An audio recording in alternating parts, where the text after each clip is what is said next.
Inna ad-dina 'inda Allahil Islam.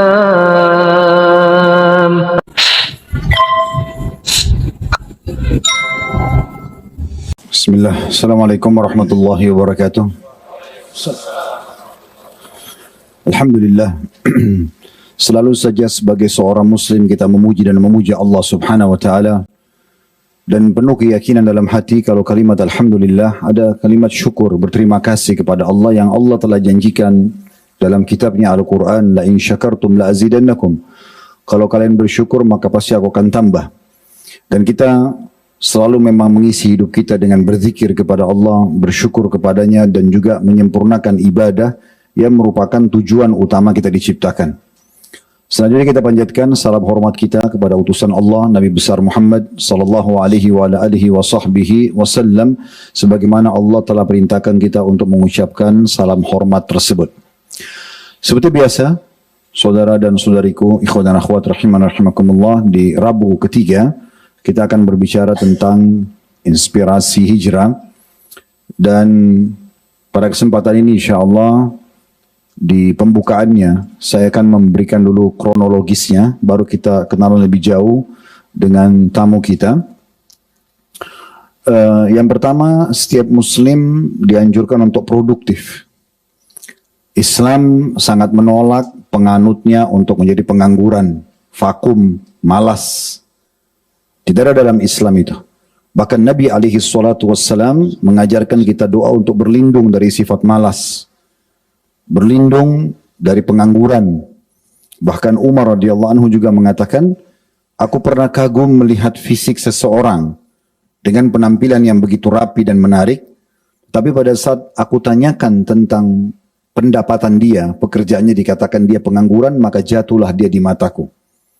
Dan beliau juga mengatakan, wahai sekalian muslimin, tekunilah setiap profesi yang kalian mampu tekuni untuk menjadi sumber kehidupan, menjaga nama baik, ya. Kita jadi mulia, tidak bergantung pada orang, karena setiap orang di antara kalian akan butuh dengan profesinya itu untuk roda kehidupan di muka bumi ini. Jadi memang kita dalam Islam disuruh untuk produktif, kita kreatif, dan itu Islam tidak membatasi selama itu halal. Islam membolehkan setiap penganutnya untuk menjadi orang yang paling kaya. Silakan kumpulin harta.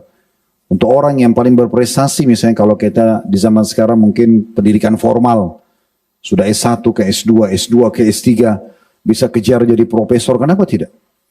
Seseorang memperbaiki keadaan ekonomi dia dan jenjang sosialnya, dari pendapatan yang kecil menjadi pendapatan yang sedang, menjadi pendapatan yang lebih banyak. Tidak ada larangan dalam hal itu.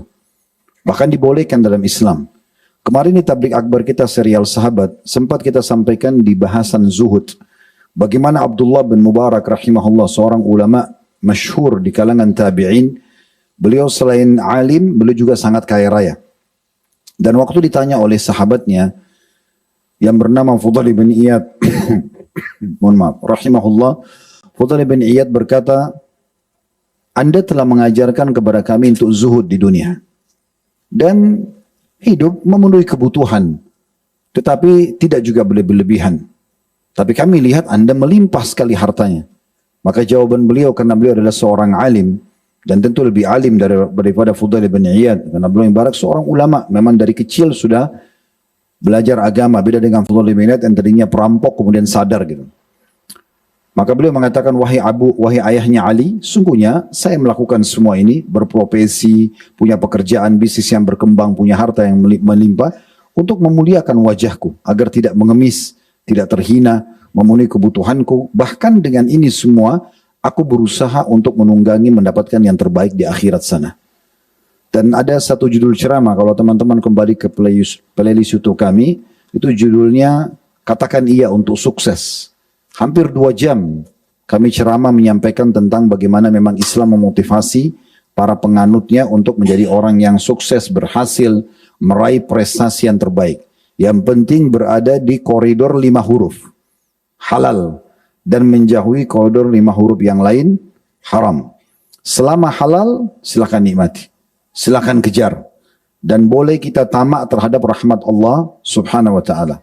Dia boleh saja kita minta sudah sehat, diberikan kesehatan tambahan. Sudah kaya, diberkahi dan dilimpahkan lagi. Dan seterusnya. Selama itu halal, boleh saja. Ini poin pertama dulu. Maksudnya, Islam tidak pernah bentrok dengan profesi seseorang, bahkan disuruh kita kembangkan, kreatif, dan seterusnya. Sisi yang lain, kita tidak bisa, teman-teman sekalian, memisahkan antara profesi kita dengan keagamaan kita. Tidak mungkin.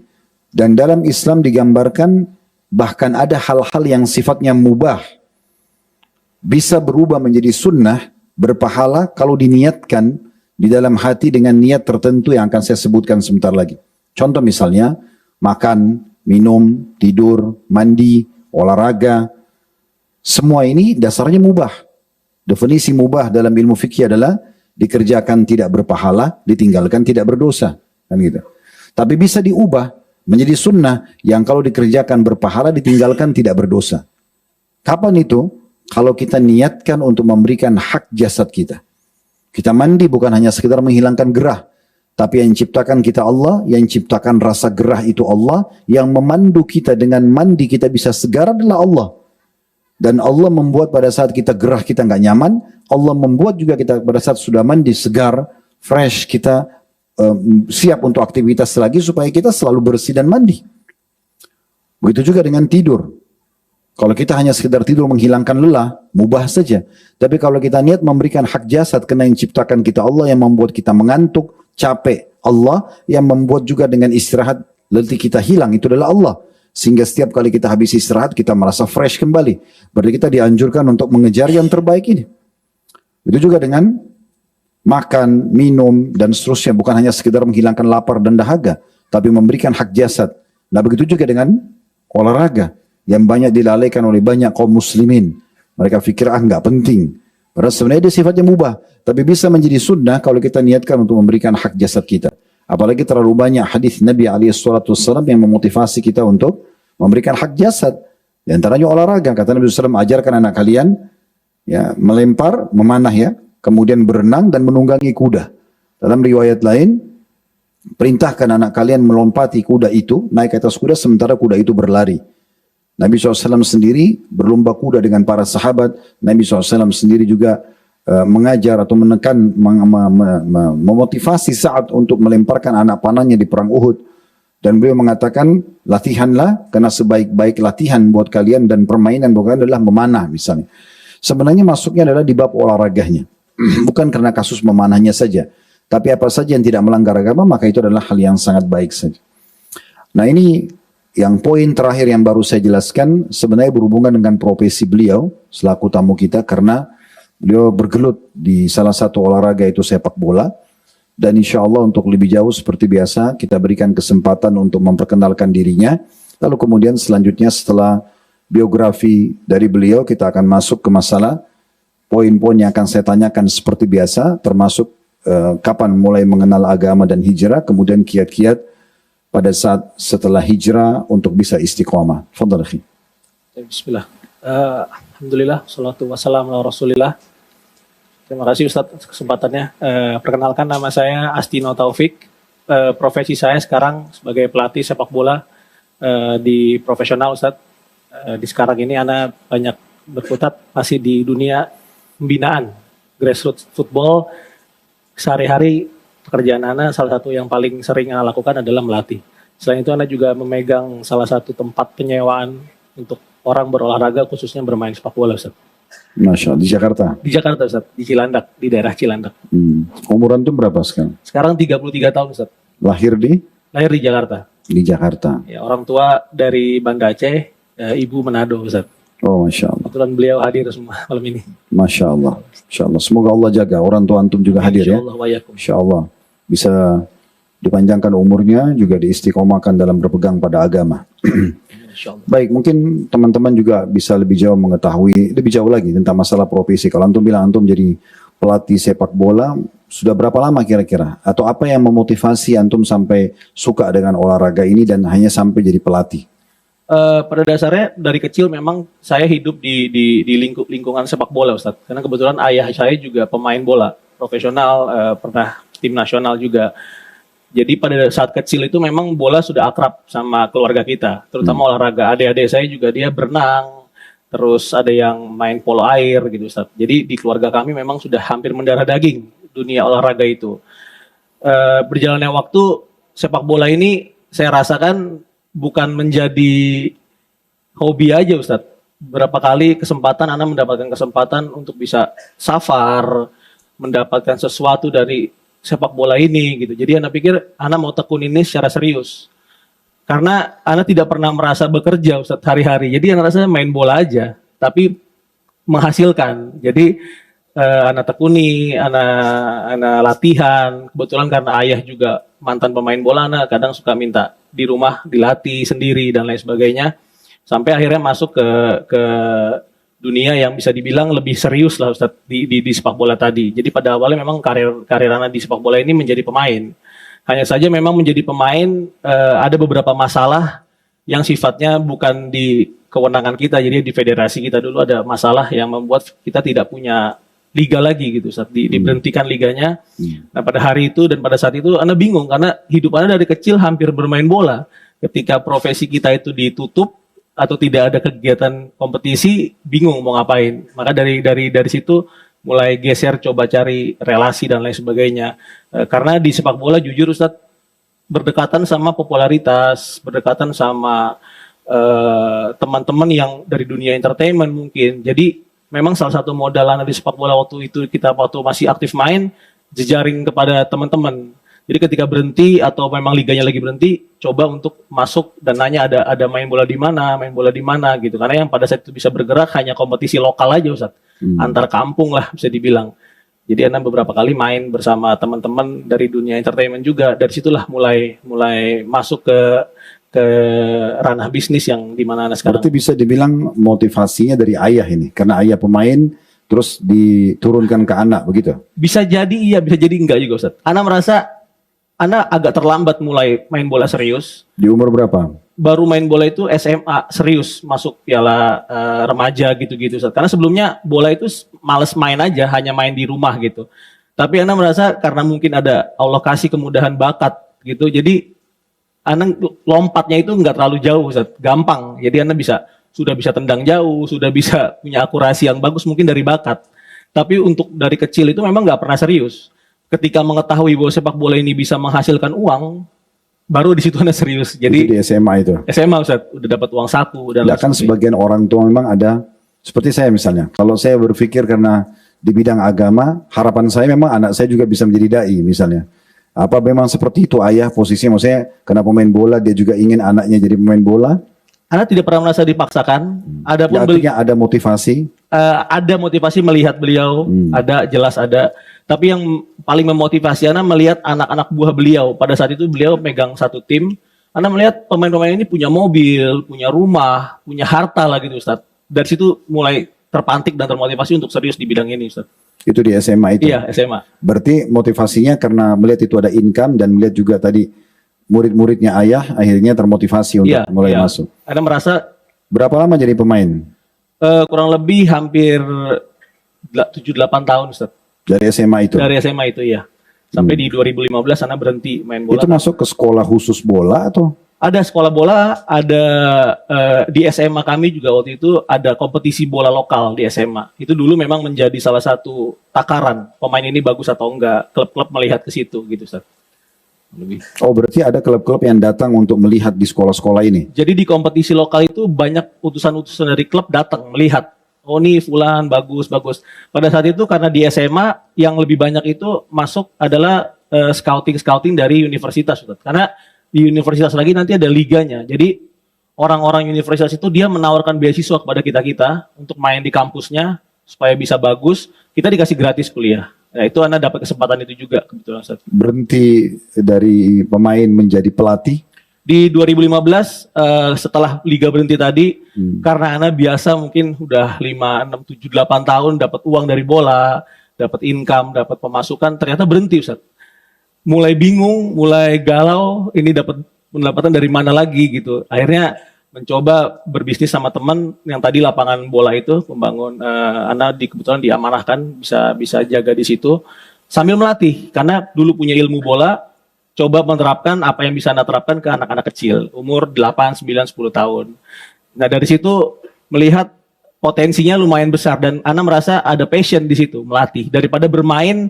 Kayaknya melatih ini lebih passion Ana lebih di pelatih gitu. Jadi memutuskan waktu 2015 udah Ana stop untuk menseriusi dunia kepelatihan.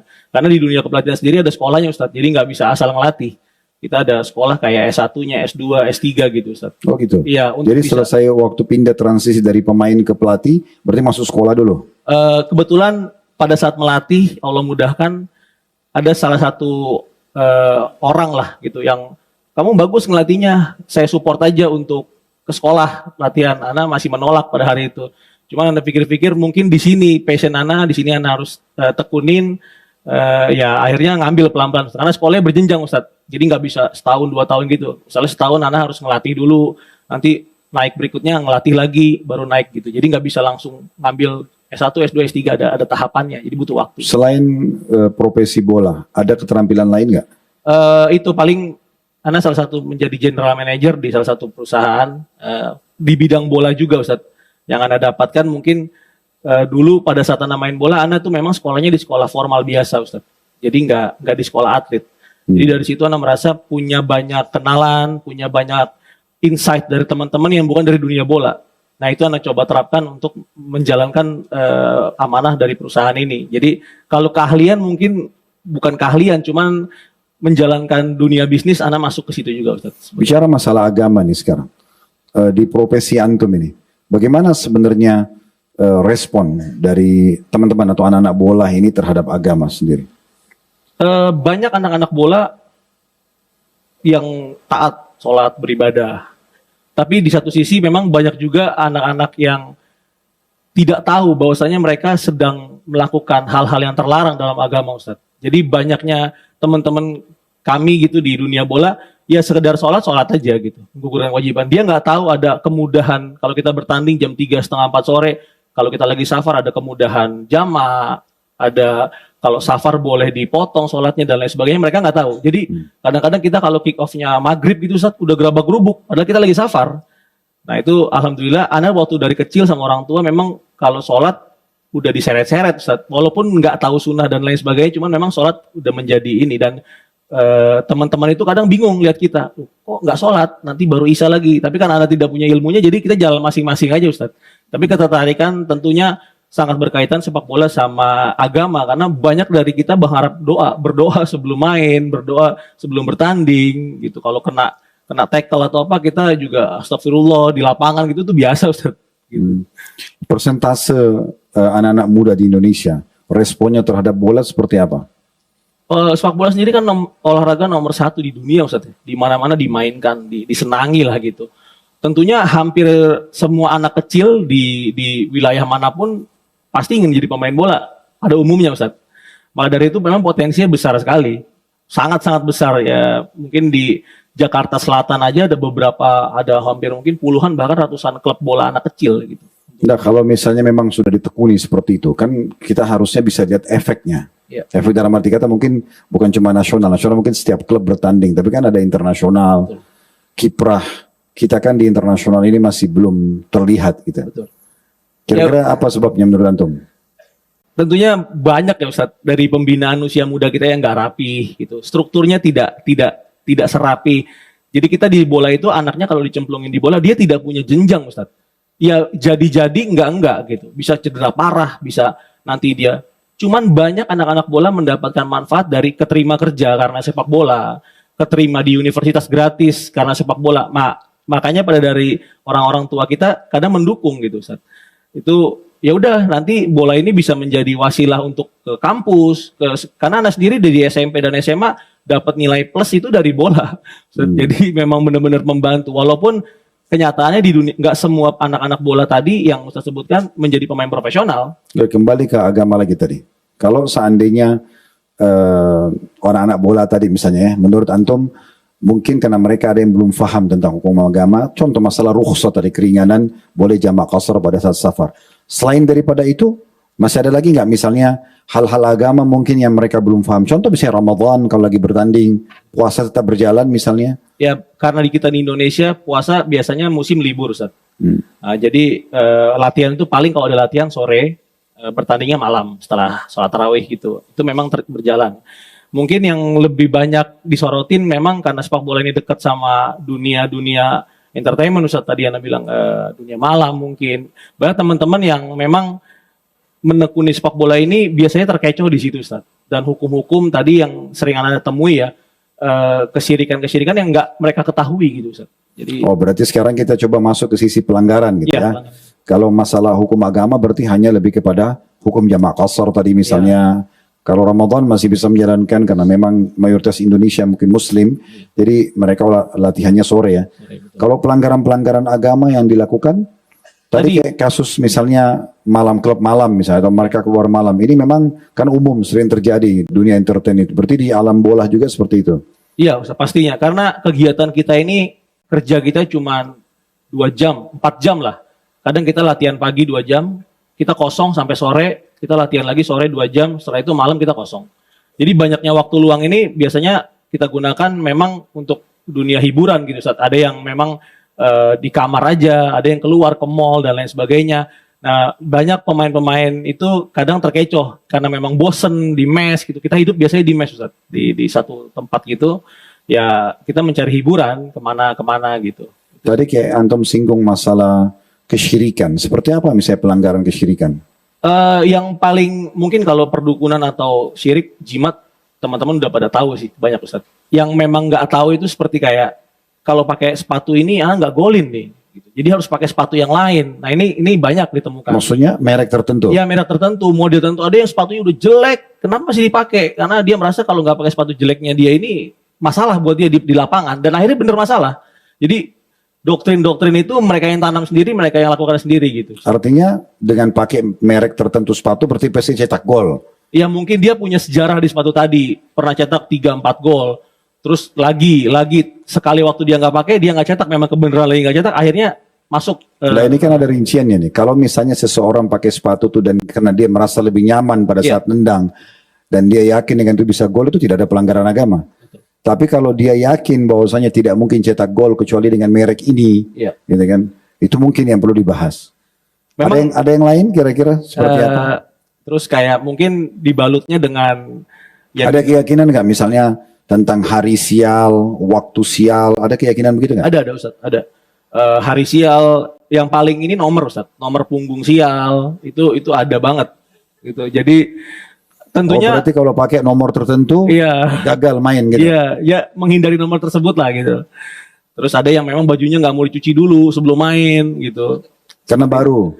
Ya mungkin karena bau jadi nggak ada yang nempel dia kali Ustaz. Jadi dia bisa leluasa di lapangan ya. Cuman biasanya dibebani sama kepercayaan tertentu. Gitu. Udah keyakinannya nomor tadi kenapa?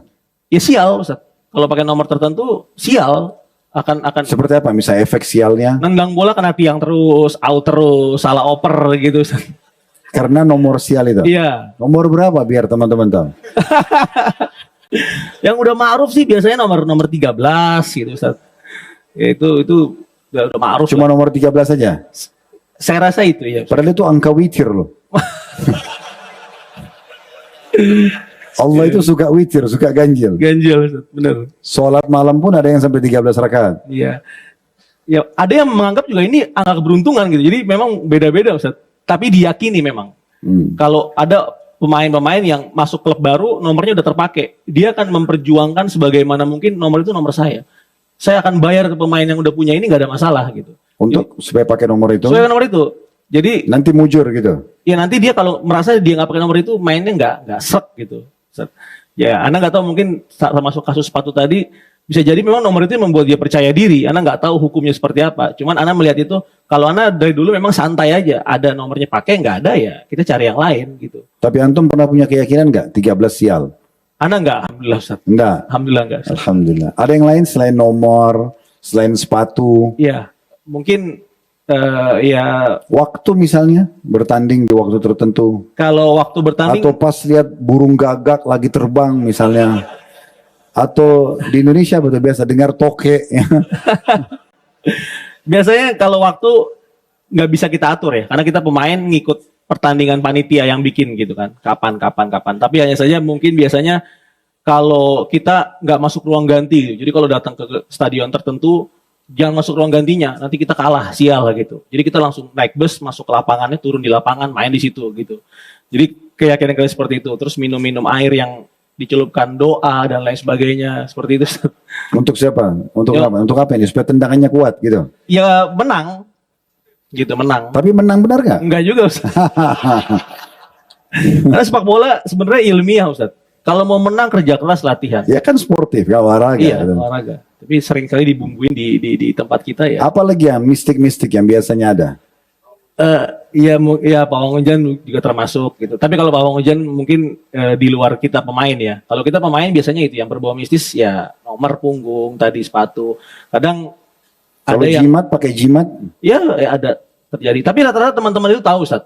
Kalau Anda bilangin jangan pakai jimat, ini syirik. Iya tahu, ntar deh kita tobat gitu. Maksudnya mereka tahu gitu. Mereka tahu. Cuman memang biasanya turun temurun tadi dari daerah tertentu. enggak, maksudnya pakai jimat untuk apa mereka? Ya kuat, tendangannya keras, larinya kenceng dan lain sebagainya. Ya mereka tetap latihan juga. Itu lucunya gitu. Ya, jadi Antum pernah lihat jenis jimatnya seperti apa? Di Anak- kalung kah, ditaruh di mana? iya dibungkus sih Ustaz. Ana nggak pernah perhatiin secara ini.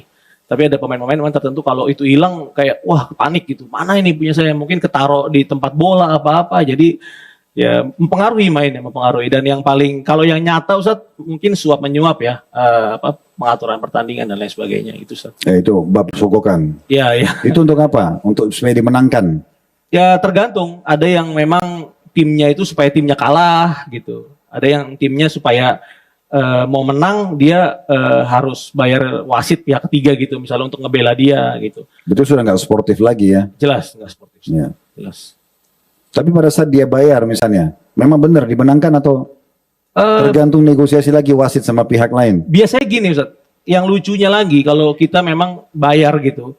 Wasit juga menuntut tim kita untuk bagus. Pribadi kita untuk bagus. Karena kalau bolanya dilawan, wasitnya mau 50 nggak bisa bikin apa-apa Ustaz. Bolanya dilawan.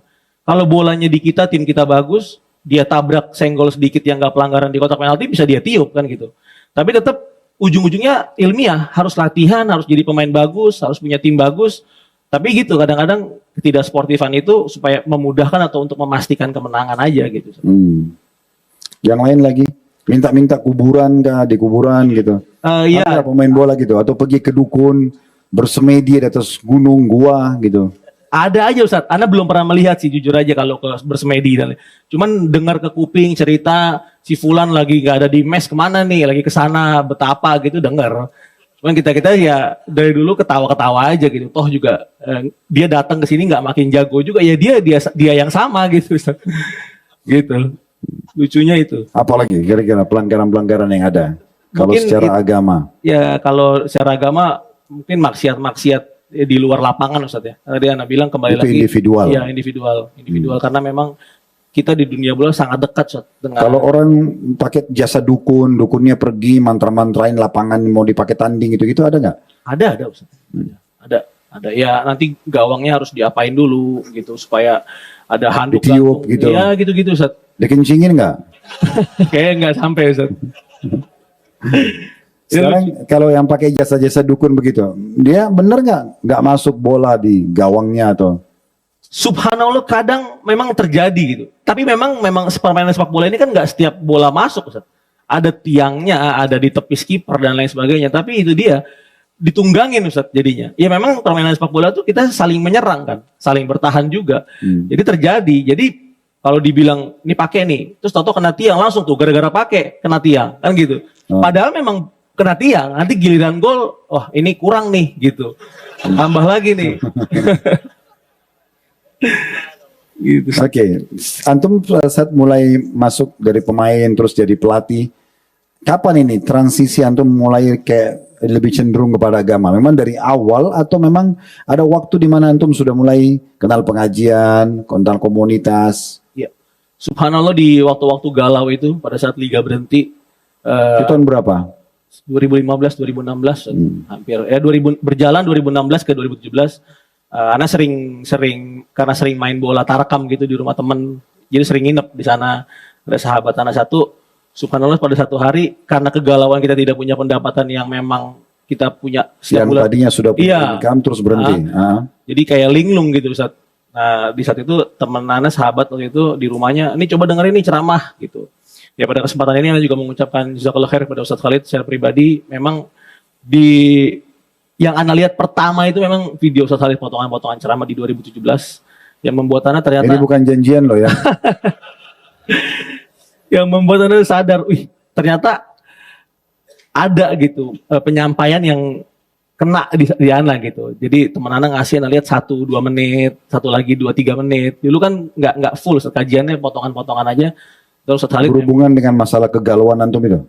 berhubungan secara agama secara general karena hidup Ana udah berantakan. Maksudnya nginep sana, nginep sini, main, ngambil uang segini, pulang nggak punya pendapatan tetap gitu. Karena liga kita berhenti. Kompetisi yang di mana Ana mencari uang di situ berhenti. Waktu itu sudah berubah tangga. Belum, Ustaz. Jadi pada saat itu Ana merasa mendengarkan ceramah Ustadz, oh mulai itu Ustadz, sebelum tidur kita coba dengerin potongan-potongan, wah asik juga nih. Dan alhamdulillah di masjid ini juga pertama kali Ana datang kajian Ustadz dengan PD-nya, ternyata rame luar biasa Ustadz. Ana ingat banget kajian Sirah Sahabat tuh hari Sabtu atau hari Ahad, Ana lupa. Sabtu kedua. Sabtu kedua ya. Akhirnya putar balik, wah rame banget ini. Akhirnya Ana jadi kajian Ustadz, lihat rame udah pulang lagi, karena kaget gitu, rame banget. Kan bagus rame-rame, setannya nggak bisa goda. Iya. Karena di sini kalau ada yang ngantuk ini pasti yang lainnya pada sorotin, nggak jadi tidur. Maksudnya ternyata udah lama dakwah ini berjalan gitu. Nah kaget gitu.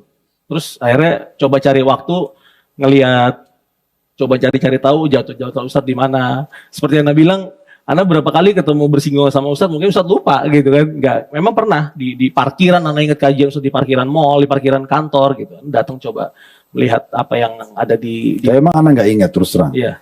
Ya. Karena terlalu banyak ketemu orang. Kalau saya orang yang tidak suka basa-basi, oh iya memang mungkin pernah enggak. Kalau lupa ya lupa. Iya. Di titik itu baru merasa perlu mendalami lagi agama untuk Itu di tahun 2017 tadi. 2017 Ustadz.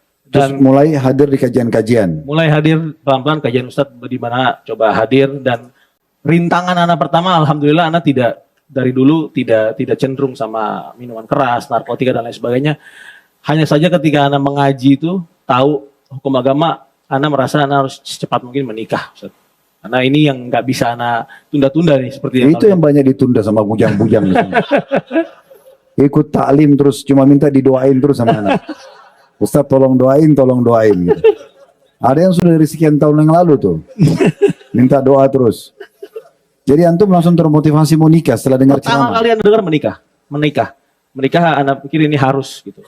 Terus subhanallahnya lagi antum membahas masalah riba gitu Ustaz. Nah kebetulan memang orang tua anak dari dulu kerjanya memang di tempat bank dan lain sebagainya. Terus dengan semangat anak yang luar biasa baru-baru ngaji pulang ke rumah, mah ini haram, tolong keluar. Langsung ibu Ana bilang, kamu besar sampai segini itu dari duit mama kerja di sana. Sekarang kamu haram-haramin. Ana bingung Ustaz jawabnya. Kemana aja dulu? Tapi itu bukan yang anak ajarin loh. Oh iya. Jadi biar mama antum dengar. Jadi memang semangat itu Ana rasakan banget. Di awal-awal itu memang terjadi. Setiap ada musik Ana bilang haram. Ana dulu dikasih teman, ada teman Ana bulan puasa, jangan dengerin musik. Kenapa? Santai aja. Oh nggak bisa. Dia padahal di luar bulan Ramadan dia dengerin musik. Pas dibilang musik haram, Ana paling nggak terima itu. Karena memang kita dekat kan sama musik dulu. Di dunia bola itu setiap mau tanding, sebelum bertanding, sesudah itu dekat banget. Tapi pas Ana pikir-pikir, pas Ana tahu itu pertama kali itu juga yang Ana perangin. Jadi di mana-mana, wah haram gitu ya Ustaz. Berarti antum begitu dengar agama langsung mau dipraktekin. Iya, Ya. jujur ya. Karena Ana jujur di lapangan Ana salah satu dulu mungkin orang yang agak temperamen gitu Ustaz di lapangan. Jadi Antum penyerang kali. enggak, Ana belakang back Ustaz. Oh belakang. Biasanya back lebih santai gitu. Jadi semangat itu memang sangat di awal itu membara. Ana pernah lihat Ustadz kajiannya nggak boleh dan lain sebagainya itu marah luar biasa. Jadi Ana sampai teriak-teriak di sosial media gitu yang memang jangan nanti bisa masalah buat kamu ini. Cuma ternyata begitu makin kesini Ana lihat fase-fase itu memang harus kita lewatin kayak Ustadz. Iya betul. Suka duka. Suka duka ya. Ya. Di YouTube pun orang tidak semuanya jempol atas, pasti ada. Gitu. Iya.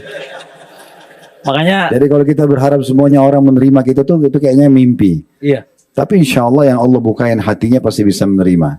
Alhamdulillah insya Allah. Jadi memang begitu teman-teman tim kreatif menghubungi Ana jujur aja setelah bertahun-tahun mungkin kesempatan Ana ini. Ana pikir Allah memberi jalan untuk memberikan rasa terima kasih Ana kepada Ustadz. Dan Ana melihat sendiri banyak teman-teman Ana di bola yang memang melihat potongan-potongan ceramah di awal pertama itu ceramah Ustadz. Jujur aja memang mungkin cocok sama mereka. Ana nggak tahu tanpa tanpa mengecilkan ustadz-ustadz yang lain tidak tentunya. Tapi memang anak-anak bola itu sering nanyanya, ini gimana, ini boleh kita dengerin nggak? Jadi Nanya ke antum. ke Ana beberapa ya. Ana ngeliat Ana udah jenggotan segala macam. Bukan karena antum tadi keras. Perubahan Ana cukup drastis langsung. Jadi banyak orang yang ketemu Ana dulunya tahu gimana Ana, tahu-tahu datang udah jenggotan, pakai gamis kemana-mana, nggak mau pakai kaos, nggak mau pakai celana gitu, pakai gamis terus kemana-mana. Kaget mereka. Mungkin pertama kali pelatih bola pakai gamis gitu ya. Belum mati tuh Ustaz. Masih. Jadi kalau ada main tanding bola di mana, ya biar gampang sholat, Anda pakai gamis aja. Jadi kan kaget orang gitu, ini apa-apaan gitu. Masuk ke kampung orang pakai gamis begini, main di rumah pakai. Jadi Anda rasa. Tapi main bola nggak pakai gamis kan? Nggak, Ustaz. Nggak bisa dikolongin tuh. Siapa tahu antum punya teknik khusus gitu ya. Jadi viral juga nih orang bisa main bola pakai gamis. Baik, setelah antum mulai kenal agama, akhirnya antum tertarik. Apa yang membuat antum bisa mau tetap komitmen menjalankan agama sekarang? Apa motivasinya? Jujur, Ana yang paling ketakutan Ana pada hari itu Ana hijrah. Dalam arti hijrah maksudnya mencari agama yang lebih baik, Ustaz. Ketakutan Ana yang paling besar adalah teman, Ustaz. Karena Ana hidup dari jejaring, dari berteman. Ana banyak dapat job, banyak dapat kemudahan dari teman-teman Ana yang ada yang artis, mungkin ada yang memang dunia entertainment. Tapi memang dia tidak bisa mensupport agama Ana gitu. Jadi yang paling Ana takutkan pada saat Ana mulai berhijrah itu, Ana kehilangan teman-teman Ana. Jadi luar biasa Ana ketakutan. Ana merasa ini siapa teman saya nanti gitu ketika hijrah. Subhanallah, Allah Maha Besar. Allah gantikan teman-teman nggak lama Ustaz. Dari teman ke teman, Ana dikenalin ada teman-teman yang memang juga dai gitu Ustaz, dai-dai muda, Ana dikenalin. Akhirnya berjalannya waktu mereka-mereka yang sering menasehati Ana langsung atau tidak langsung, mereka Ana merasa circle itu Allah ambil yang buruk langsung diganti Ustaz. Tapi kan memang Islam tidak melarang profesi antum. Jujur ada keraguan pada saat transisi itu. Ada yang bilang sepak bola ini hukumnya sudah haram gitu Ustaz, apalagi mencari di industrinya. Makanya di fase itu Ana sempat berhenti melatih juga. Jadi Ana mengerjakan bisnis itu Ana udah nggak ngelatih deh, karena kok kayak abu-abu gitu. Tapi Ana nggak tahu kenapa passion Ana lari ke situ terus. Ana coba mencari referensi. Nah, asalnya profesi olahraga itu kan muamalah, bab muamalah, dia semuanya asalnya halal. Sampai ada nanti sesuatu yang mengharamkan. Jadi kalau misalnya tadi kayak ada kesyirikan, ada orang yang melakukan pelanggaran individual kayak mereka narkotika atau yang lainnya atau apalah kira-kira pelanggaran agama, itu berarti tidak bisa dihubungkan dengan profesi dia, karena dasar profesi ini olahraga itu dasarnya boleh. Kecuali memang atau ada orang berjudi mungkin dia jadikan itu sebagai ajang untuk juri dan dia individual, itu nggak ada hubungannya sama profesi yang sedang ditekuni. Kecuali dasarnya memang olahraga itu dari awal memang dia dinamakan olahraga, tapi sebenarnya dia bukan olahraga lah ya. Mungkin tidak ada latihan fisik, tidak ada latihan secara umum lah ya. Mungkin otak dan segala macam, dia hanya sekedar dinamakan olahraga, tapi dia di belakangnya itu perjudian dan segala, mungkin itu yang tidak boleh. Tapi dasarnya hukumnya itu boleh.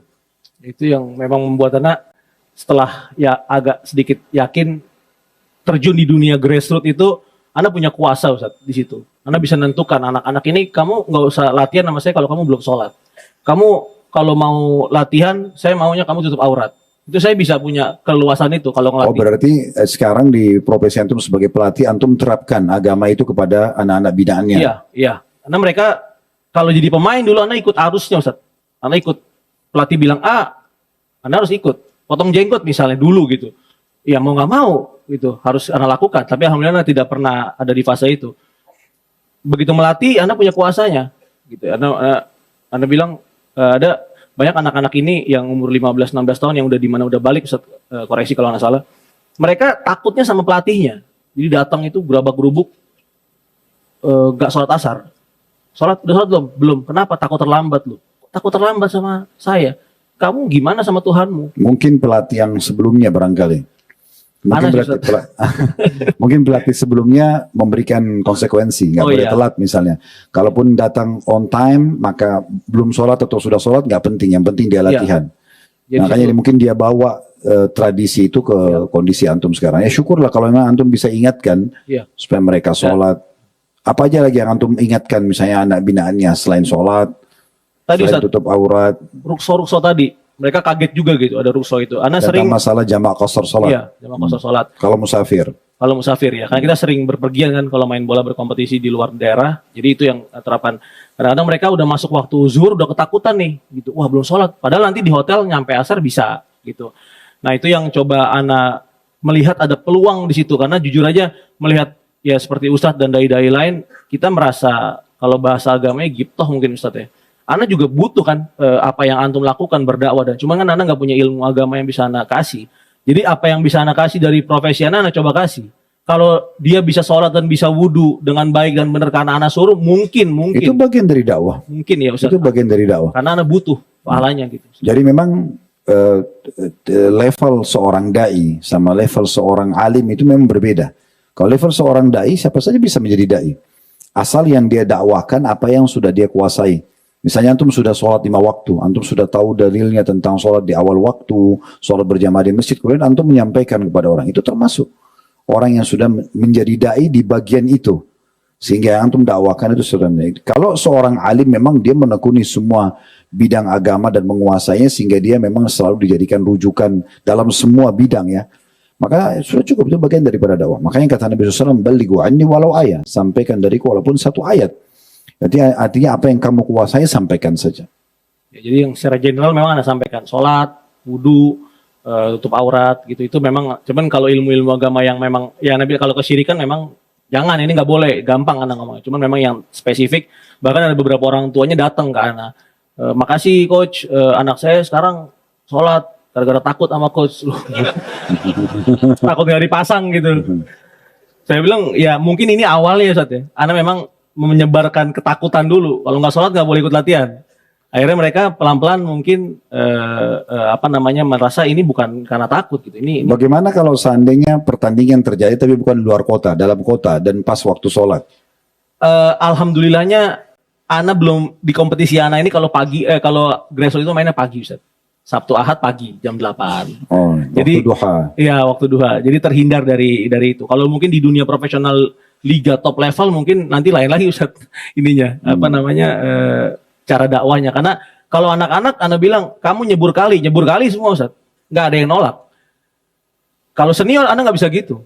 Kalau sudah dewasa gitu mereka akan nafsi masing-masing aja gitu. Yang penting jam latihan ada. Paling Anda sebagai pelatih bisa ngatur jangan latihan di jam sholat gitu aja, atau berhenti sebelum waktunya. Oke, nanti insya Allah setelah sholat ba'diyah kita akan kembangkan dengan pertanyaan. Tapi dari apa yang kita diskusikan dan berbicara sama beliau, poin yang pertama yang bisa kita ambil sebenarnya tentang masalah bolehnya orang tekuni sebuah profesi ya. Nah, kan kebetulan memang dari keluarga olahragawan dan jiwanya beri kepada bola dan dia tekunin, itu adalah hal yang positif saja. Tidak ada masalah. Kemudian yang kedua, hal-hal yang merupakan pelanggaran yang terjadi di profesi kita, itu tidak harus menodai profesinya dan tidak harus kita terwarnai dengan orang yang melakukan pelanggaran. Contoh tadi misalnya kalau ada yang mabuk-mabukan atau ada yang berbuat kesyirikan misalnya, maka kita tidak perlu menodai profesi itu, mengatakan oh berarti pemain bola itu semuanya begitu. Itu nggak bisa, itu nggak sportif. Dan juga kita tidak perlu terwarnai. Kita tidak perlu terwarnai. Kemudian yang ketiga, pentingnya orang kalau sudah mengenal agama, maka dia menerapkan dalam hidupnya, disesuaikan dengan profesinya. Kayak tadi keinginan beliau untuk berdakwah ya sesuai dengan kemampuannya. Cuma memang yang tadi perlu kita sorotin yang semangat antum yang besar, akhirnya antum langsung mengharamkan depan mama antum. Dan ini yang sering kita sampaikan ya. Kadang-kadang ibu atau bapak sudah nonton sinetron 20-30 tahun, antum ikut taklim sekali 2 kali, pulang tiba-tiba matiin TV, haram gitu. Pasti pertanyaan beliau yang pertama, kamu ngaji di mana? Ya. Saya belum pernah dengerin 20-30 tahun nonton seperti ini, haram misalnya. Maka itu butuh hikmah. Dan diantara hikmah itu adalah Yang paling baik kalau posisi kita sebagai seorang anak, kita setelah ikut taklim, mulai faham agama, justru tunjukkan dulu kebaikan kita. Makin lebih bakti sama orang tua, makin lebih santun, makin lebih ramah, makin lebih royal, lebih loyal sama orang tua. Maka itu akan memunculkan pertanyaan nanti. Kenapa anak saya jadi lebih baik, lebih santun, lebih ramah, lebih melayani, kan gitu. Kamu belajar di mana? Oh, saya ikut pengajian ini. Maka otomatis itu akan menjadi daya tarik, kan? Karena mereka memahami, oh anak saya jadi lebih baik ya. Apalagi mereka mendapatkan dari kita khidmat atau bakti itu kan, itu positif sekali. Kemudian tadi yang terakhir tentang masalah bagaimana sebenarnya kiatnya kalau kita mau mempertahankan, ya mungkin yang paling dikhawatirkan komunitasnya hilang dan akhirnya Allah ganti komunitas. Jadi di poin ini sebenarnya teman-teman bukan berarti kita kalau hijrah, ya mulai berubah, kita lebih dekat dengan agama, kemudian kita tinggalkan semua komunitas kita. Enggak. Tetap kita kenal mereka. Kenal mereka. Karena satu waktu mungkin mereka butuh dakwah. Mereka mungkin mau bertanya. Tapi memang interaksi yang intens seperti dulu itu sudah tidak lagi. Dan itu biasa normal sih memang ya. Kalau kita biasa memang hadirnya di majelis ilmu, maka nanti komunitas kita terbentuk dari majelis ilmu itu. Sebagaimana orang kalau terbiasa ke karaoke, ke diskotik, memang komunitasnya akan seperti itu juga. Ya, jadi ini penting memang untuk kita fahami bahwasanya profesi itu pada saat kita berubah lebih dekatkan, lebih hubungkan profesi kita dengan agama, kita sebenarnya tidak perlu meninggalkan semua komunitas. Tetap kita sebagai seorang muslim yang supel, yang baik, ramah. Nabi SAW bertegur sapa kepada orang yang masih melakukan pelanggaran agama di masa beliau. Ada sahabat yang datang ke beliau lalu sambil ketakutan mengatakan, ya Rasulullah saya baru binasa. Kata Nabi SAW, kenapa? Karena saya baru mencium seorang wanita di pinggir kota Madinah. Maka Nabi SAW tidak langsung mengatakan, kalau ini ahli maksiat tinggalkan saja. Kata Nabi SAW, kau sholat berjamaah bersama kami? Kata dia, iya. Kata Nabi SAW, kalau begitu terima berita gembira karena dosamu akan dimaafkan. Karena orang ini datang dalam kondisi menyesal. Dan kemudian dia lakukan ketaatan. Nabi SAW merangkulnya. Pernah di perang Khaybar ada seorang sahabat, dia dulu, orang ini padahal hadir di perang Badar. Orang ini dulu sebelum Islam, dia suka sekali minum jenis khamar tertentu. Dan minuman ini, jenis ini, merek tertentu lah kalau kita sekarang ya, itu memang yang miliki kebanyakan orang Yahudi karena nilainya mahal. Waktu dia, Nabi SAW berhasil menaklukkan benteng pertama, benteng Naim namanya di Khaybar, maka Nabi SAW utus sahabat ini untuk mengecek di dalam. Waktu dia ngecek dalam benteng, dia menemukan kendi-kendi khamr, jenis yang dia suka ini banyak sekali. Begitu cium baunya, ini di medan perang, di medan jihad. Begitu dicium baunya ketarik, dia coba, mabuk. Lagi perang. Maka Nabi SAW kelamaan nunggu orang ini, mana si fulan, cari dia. Dicari sudah Taylor. Maka dibawa ke hadapan Nabi SAW, ya Rasulullah dia mabuk ini. Maka Nabi SAW cabut sendal beliau lalu dipukul. Bagi hukuman gitu kan. Orang mabuk kan dicambuk 40 dera. Maka dipukul. Setelah itu Nabi SAW bebaskan. Artinya Nabi SAW berinteraksi juga dengan para pelaku pelanggar, tapi beliau tetap tidak memusuhi mereka.